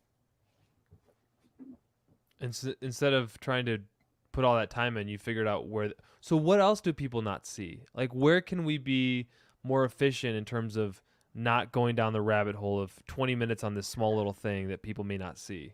What do people see? Just have a clean, presentable car or whatever you're cleaning so it all ties in together. Ooh, that's almost artistic the way you say. So just have everything kind of dialed in. Just have it dialed in so it all matches. And just know and let the customer know, I can't spend 20 minutes on that spot, but if I do that, how much is it going to cost you? Do you want to go down that rabbit hole? They're like, no. Okay, then you just answered your own question. Like if you talk to the customer and said this would be extra, would they pay for it? Mm-hmm. And having tried that in my detailing career, like they never want to. Like, they rarely do. Wait, $50 an hour, $100 an hour, whatever you charge, like, and it could take like percentage wise based on what they were going to pay, that they usually no, it's okay. No, that's why you have them. You sit them down in a chair. You put a light up. Say, you see that? I see that. Okay, I'm gonna fix it. Okay, I fixed it. Okay, set your timer. How long did that take me? Oh, 16 minutes to do a 2x2. Now I got to go around your whole car twice. Add it up. They quickly understand how much it's going to cost.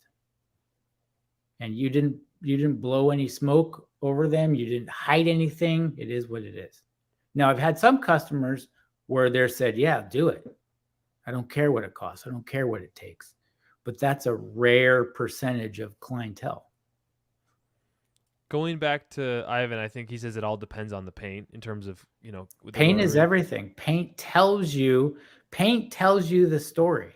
All you have to go back is look with the right lighting, and hopefully your eyes have adjusted and you understand what you're seeing. A lot of people that we train don't even see the stuff. They're looking at a whole picture and they're missing a lot of things. They're missing scratches on edges or in corners, or like on a Tesla in the hips or a Porsche. There's a lot of issues in there where their skill set just is not there yet. And the only way to get that skill set better is to practice. One area that I find incredibly hard to finish down, I mean, you can get in there with a DA and a microfiber pad, even if it's a 3-inch or whatever, like on sort of like curved panels, right? I can get the cut. I can get most defects out, even though it's cut's easy. Me, right? Cut's easy. But when finish is hard. Yeah. So on a panel like this, like near windows and stuff or whatever, like toward the back of the car, like how do you finish down on like curved panels? Okay, it takes time, but what I do is I want to lessen the cut. So how do I do that? Is I'll put a 3-inch backing plate, and then I'll stack it up with interface pads and use a waffle pad. Less transition. Wait, a 3-inch backing plate on a 3-inch polisher? And then stack it up with 2 or 3 interface pads. Like so the kind you'd have like sanding, like the 3M interface pad? Yeah, so now it wobbles and it doesn't bite in as much. It kind of goes with the flow. So you stack on a backing plate interface pads and then put a waffle pad, and that.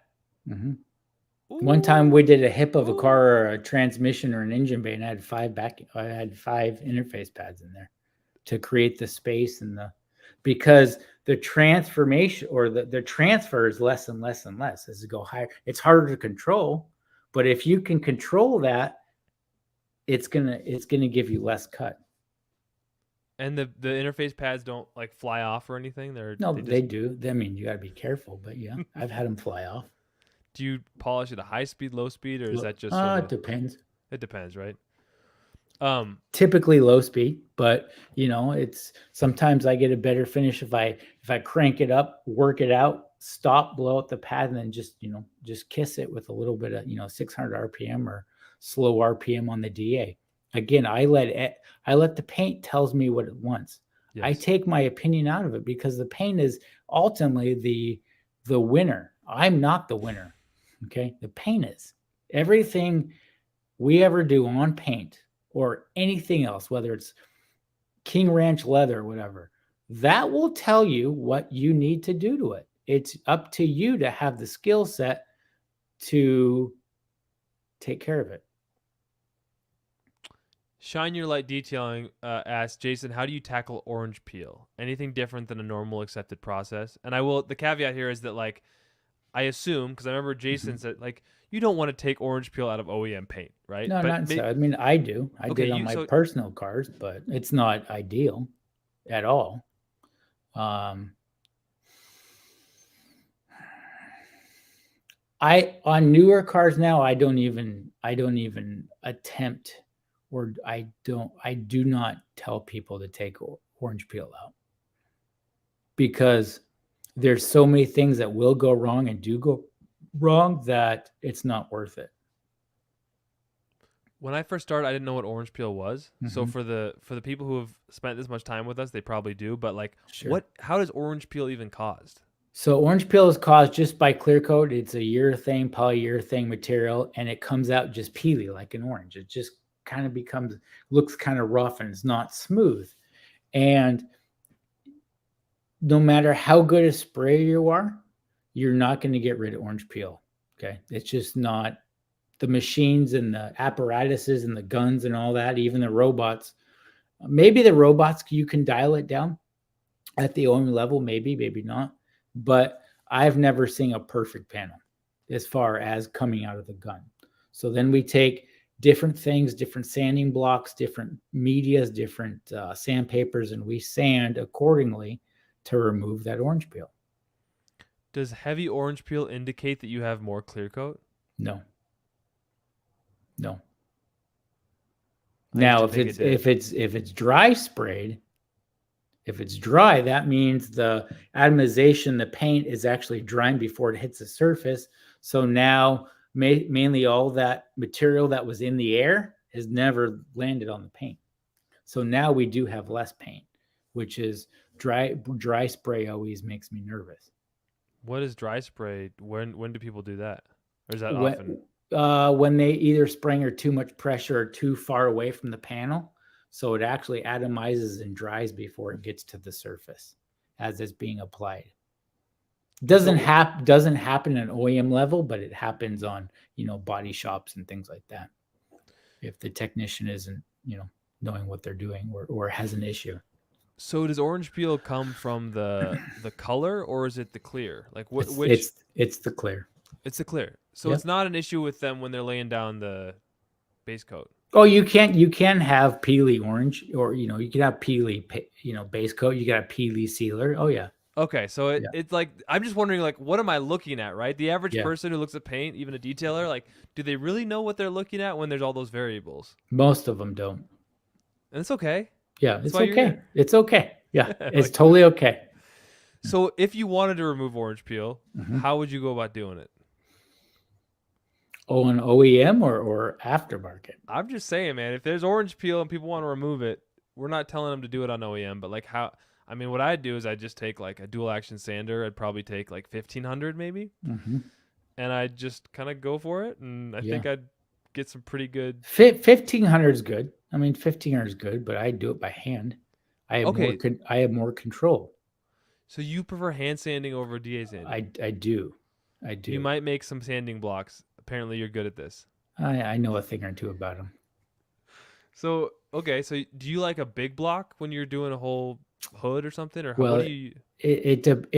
I let the shape of the panel dictate the size of block I'm using.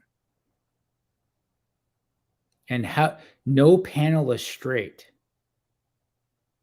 They're all curved in different directions and different segments. So I attack it, and I attack my polishing as same way I sand. is I Okay. use smaller pads for the smaller areas and the concave areas, and I use larger pads for the larger areas. It's very, very simple. We're matching shapes and colors, basically what they teach in kindergarten. That's all we're doing. And then we're blending it out from there. That's all detailing is. So if you're trying to remove orange peel, what grit sandpaper might you start with? It depends how peely it is. It depends how much paint you have. But if you don't know any of those things, a good rule of thumb, typically speaking, is 1,500, 2,000. And if it's a big, I don't know, let's say a door, a door, would you grab like one of the big blocks or? It depends what you're comfortable with. See, I always like the really small blocks. I feel Yeah. like with the big blocks, I kind of end Less up grinding control. into the Yeah. panel more, Yeah. and then I have a tough time getting those out. And so I feel like with dual action sanding, I'm contending with pigtails, which are a pain Yeah. in the ass. They're a but pain. at least I can do, like, sometimes when I dig into that, I don't know. How do you? Yeah, it's tough. On a DA or hand sanding are you referring to? On hand sanding, I feel like I divot into the paint pretty hard, even though I think I'm like, I know how to sand, and then I'll like gouge. I'll gouge hard, and it'll be hard to like get those out. Yeah. Well, the key is floating the block, is barely like hydroplaning on the surface, not putting any pressure on the block. And then with that being said, having even pressure on the block. How do you teach people to put even? Yeah. So what I do is where's the camera at? So I just hold the side of the block and float it like a piece of clay. Do you have a block where you could show us? Like, they I should can really use- just get trained by you. In person. Yeah. Okay. Let's see. Where's my camera? You're at? right there. Okay. So right here. So I just take the block. Oh, can't see it. There you go. And I just real lightly go back and forth with no pressure. Do you have a favorite sanding lube? Water. Just water. Just water.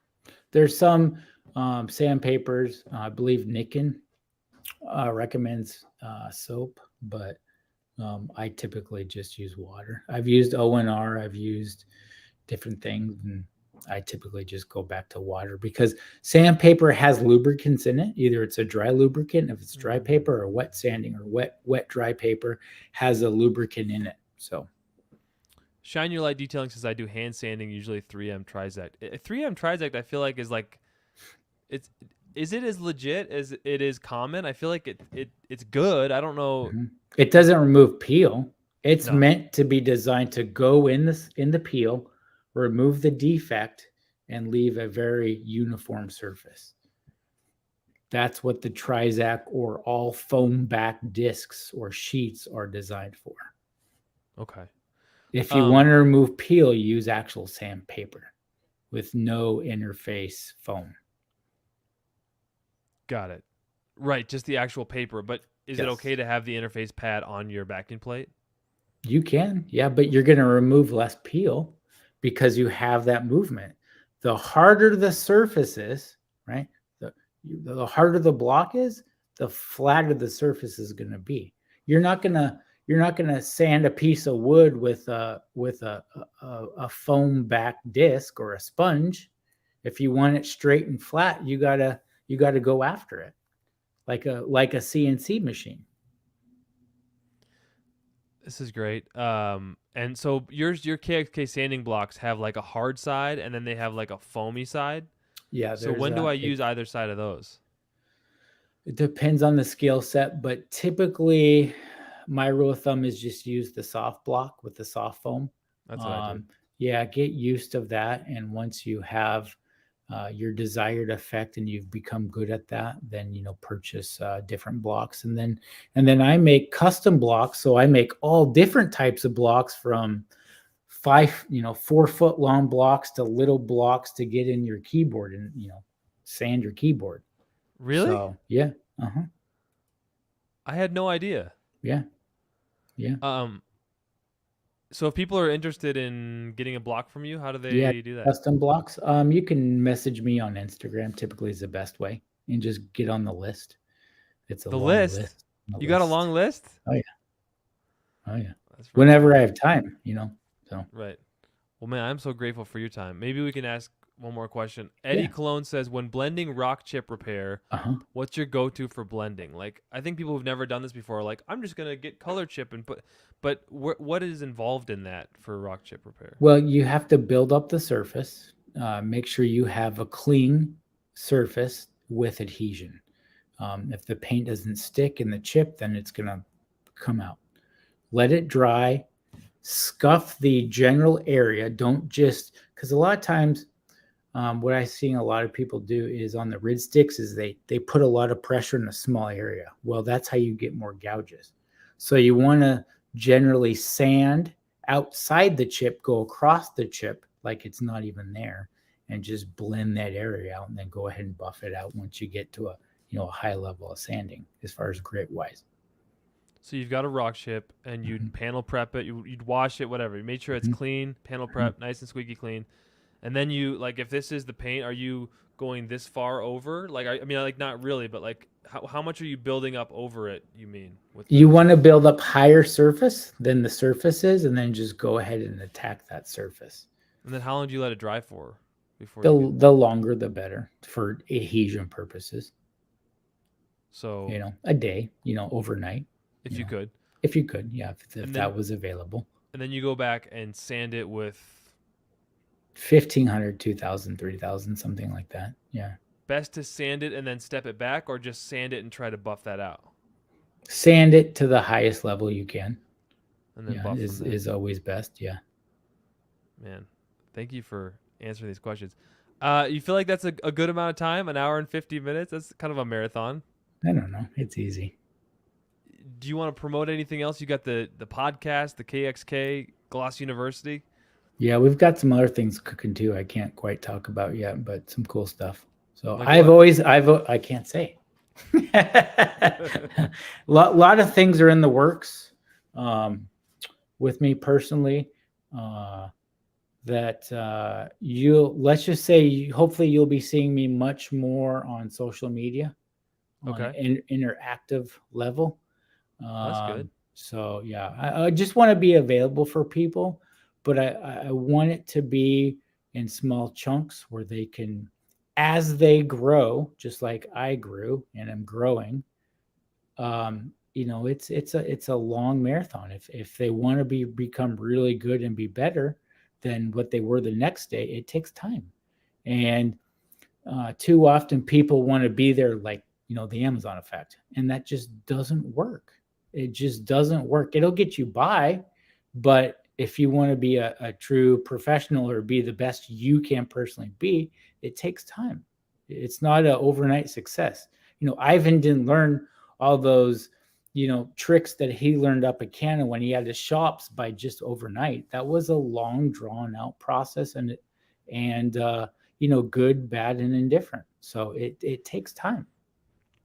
Time does take time, as my uncle said when I was going through a tough time. He's like, time takes time. And I mean, I've been in the game, I guess, 5-6 years now, which is kind of a long time in detailing world. So you're 20 plus is obviously, but I guess, what do you see for the future? Maybe to close it out there, like we've got this, I guess, is it a recession, the economy? Like what's happening in the detail space? What do you see kind of in the next year or so? I think detailing is struggling, just as our economy is struggling. And the thing about detailing is it doesn't matter if your car is clean, it'll still run, drive, and stop.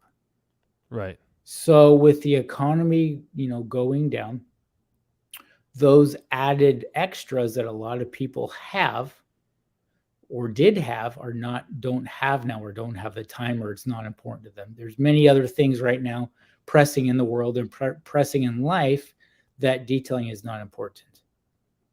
So we might have to take one on the chin, lessen our services, being okay with, mainly a wash and wax or something like that, where that customer 5 years ago may have splurged for a 2 or 3 step correction and a coating all day long, where now they might go, I'm okay, I'm good.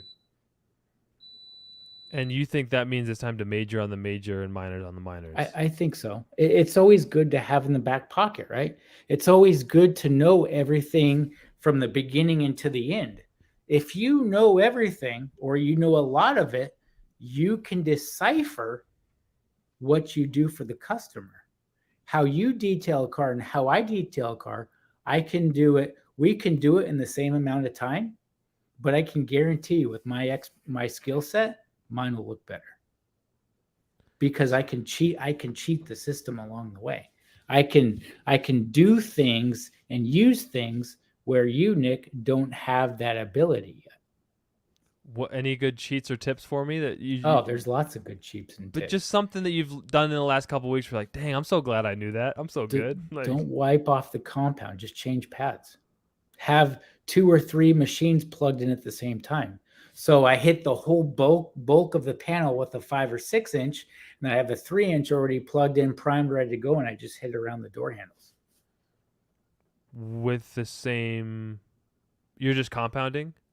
Compounding or polishing.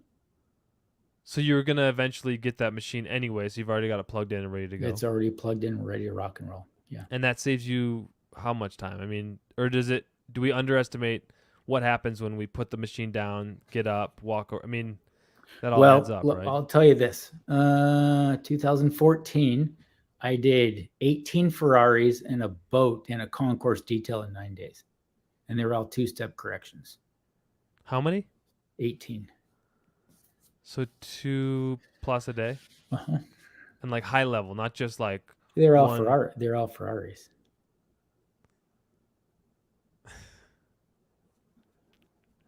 What about priming the pad? Is that over or underrated? It definitely has its. So when a pad rotates on a surface, no matter what the machine is, whatever, it's causing friction at some degree. We want to lessen the amount of friction. Friction is bad on paint, right? Any amount of friction. And any towel, no matter how expensive or how nice it is, causes some sort of friction. So we need to eliminate the amount of friction we have on a surface. So a primed pad eliminates that on the front end? It helps. Yes, absolutely it does. Because we want 100% of that pad, 100% of the surface to work for us immediately. But the caveat to that is sometimes we might have too much polish in the initial workout of that pad, right? It's not quite happy yet. The pad's not warm. The compounder polish isn't happy with the pad. You know, the paint's cold or hot or whatever. So there is some time frame where I call the pad being happy. The pad's got to be happy. If it's not happy, it's not going to give you a good result. What about a lightly damp pad? I personally don't like damp pads on a DEA. On a rotary, it's fine. But I've noticed on a DEA, sometimes that polish, not with like a real liquidy polish, like your DIY polish. I'm sure it's fine with that. Yeah. But more of like a water-based polish. If you add more water to it, it kind of makes kind of concrete. Interesting. Yeah. I remember meeting you at the Red Company, and Levi, they were big in Optimum. They had fewer brands then, and he handed you like the white waffle pad. I just remember this. He's like, you should try this, Jason. And I just remember watching the way in which you just you grabbed it. I don't know what polish you used, and it was on some GM rental car hood outside the Red Company. But it was so interesting. Really quickly, you figured out what this pad was and how it worked. And you're like, hey, not bad. Yeah. Like, I just saw this, like, you could make anything work kind of thing happening. I have a good idea. I have a good general idea before I even touch anything. You were talking on the Driven by Details podcast you have with David Patterson, who's now at O'Burke, but was at Lake Country. And the HDO pad is this massively popular pad, you know, in the history of detailing. But when David was first developing at Lake Country, he just like sent you some. And you said that you could just feel it without using it. And you're like, oh, yeah, this will work. Yep. I remember where I was when I first touched them. I was in my kitchen and I went like that and like, yep, they'll work. How do you know that? I just know. I don't know. I mean, whether it's my disability, again, my disability has created some weird abilities that I don't quite understand. And anybody that's spent enough time with me knows that when it comes to that, it's kind of unexplainable, but it is there. There's no doubt about that. Well, man, I feel super grateful that you Thank gave you. us 2 of your hours, and looking forward to seeing you more on social media. And is there anything else that you'd like to plug or say? Be patient. Be patient. Let it come to you, and the more time you spend on it, right, the better you're going to become. And your result and your journey is different from everybody else's. Don't try to emulate anybody else. Emulate yourself and do the best you can do. Don't be so hard on yourself, but put in the time and the effort to become better. I think that's so true, because like I used to be in TV news, and I remember I'd gotten to Seattle, right? So I was Were Bend. Were you on Como? Cairo 4? 7. Cairo 7. Yeah, okay. Steve Rabel gave me some old furniture for my apartment, man. I remember that. Oh, Steve Rabel. Yeah. Steve Rabel, the voice of the Seahawks. Yeah. And then we had 2 kids in 2 years, and it was like, got to get close to family. Came to Utah, so took a step down, right? Sure. It was like, this is a weird move. This isn't the way that I thought my life was going to go when I was 19. Yeah. And then with Hawk Pro, like, I'm now out of the news business, but it took me doing mobile, having a shop, then getting a business partner, getting into a bigger shop, and then that not working out, and ended up parting ways. So I have the YouTube channel, gave him the business. It's just the way that my life was working. I had a TV news job, and then taking care of my kids on my days off, and it just is what I had time for. And around that whole time, like, Ivan comes to me and says, hey, we're putting together this business. Like, I think you'd make a great fit. Like, let's do this. And so we found a DIY detail together, and here I am. Yeah. But that's not the way the textbook would have written it, where like I kept growing my shop and started doing Ferraris and started to look like Jason Killmer and like feed my ego so I can look cool online. Like, I took a lot of like humble pies along the way or whatever. I just like it didn't go the way I thought it would. And like, does it ever? Does never. Life ever go according to plan? Because if it is, you're living a fairy tale world, and that doesn't exist. And you don't want that life, do you? Where everything is as Why? you thought it would be? It's all fake and phony. Why would I want to? I would rather be completely honest with you and say I've screwed up along the way in every part of my life than say, yeah, life's perfect. Life is great. Life isn't perfect and life isn't great. What is every day putting your best foot forward to be the very best you can be, and knowing that you're going to screw up along the way.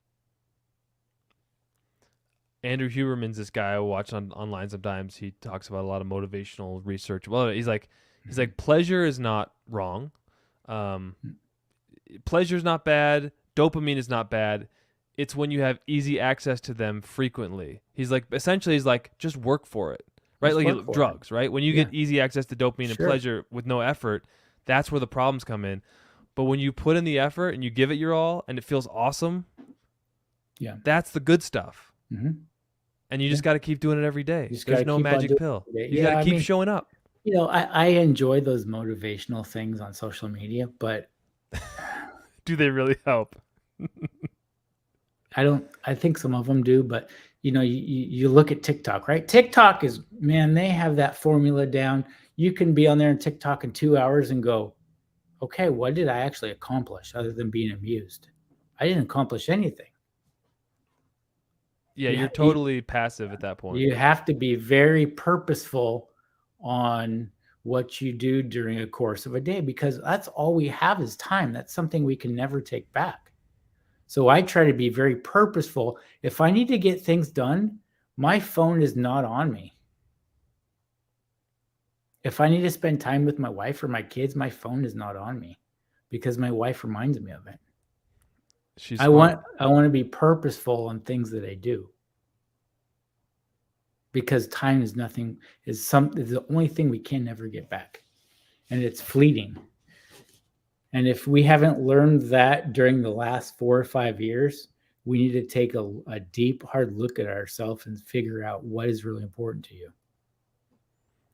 I look back at some of these all-nighters that I pulled trying to get ticks out of a panel, right? Mm-hmm. The defects were gone, but I just couldn't get the ticks. And I'm like, I look back and I'm like, did that really matter?